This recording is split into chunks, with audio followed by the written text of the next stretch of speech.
bojoku. Lah kok iso ki lho? Lah arep mbok etono Rahmat. Aduh. Eh. Ya Allah.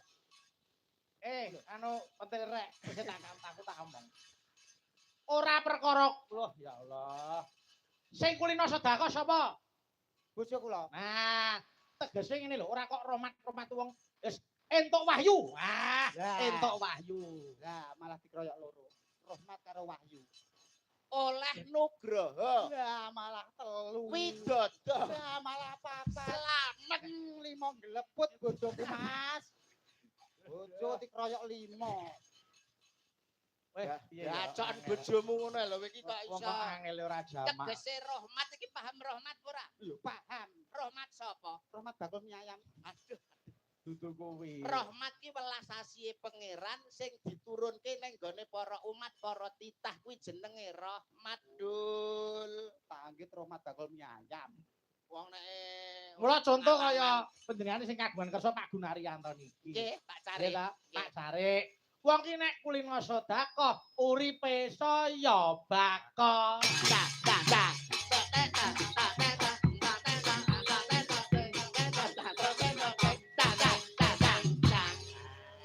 Wong ora mudeng-mudeng. Ya ora Ida. Nek gelem sedekah tegese ora roboh saya baka.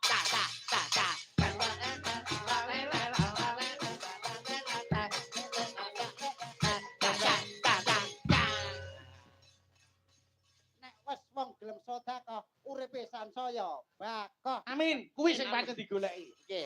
Cang-cang. Arep golek apa to? Nggih, golek apa? Cang-cang. Apa-apa sarwa turah. Lah, Pak Carik karo Bu Carik niku. Nggih. Cang-cang. Nek ora napa menika putra-putrane ora disengkuyung panjenengane arep piye kepana? Dang-dange urung. Lho karepmu piye to? Ya ban wis bakoh ngono terus dang.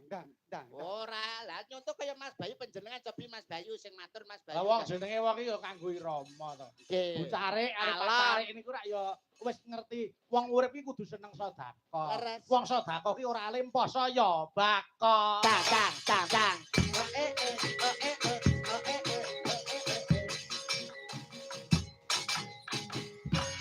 Pancen leres dawuh panjenengan Mas Bayu, wong sedekah menika marai becik, marai apik, awit ana tetembungan becik ketitik ala ketara. Dang.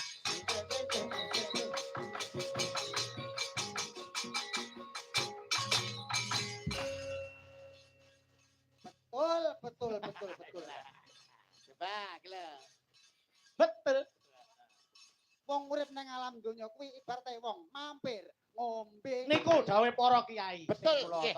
Sepira to suwe ning alam donya? Hah? Ibarate kaya wong mampir ngombe. Nggih. Mulane kudu ngibadah sing saakeh-akehe ning diparane wong menungsa. Sok bakale mati. Jeng.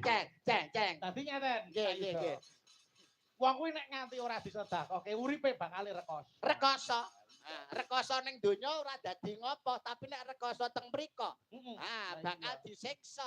Ngono lho, Mas. Dang. Iki apa? Senengane kok mesti ngono. Dang kok yo gak diwehi.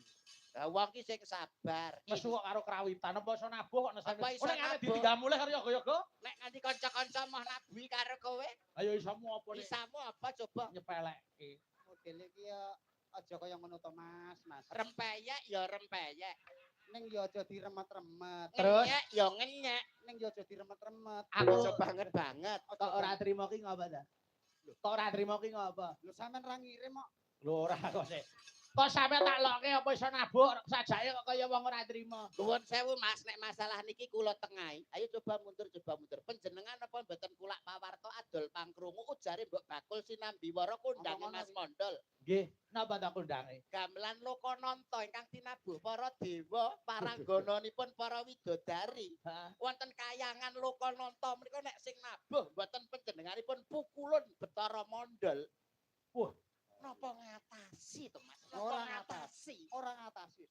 Oh, dadi sakniki derajate wis dewa to. Derajate niki di atas dewa, Mas. Wah, leluhur di atas dewa niku. Niki termasuk Maha Wiku. Dwijawara. Brengeng. Wah. Iya. Lah nek terima kanca-kanca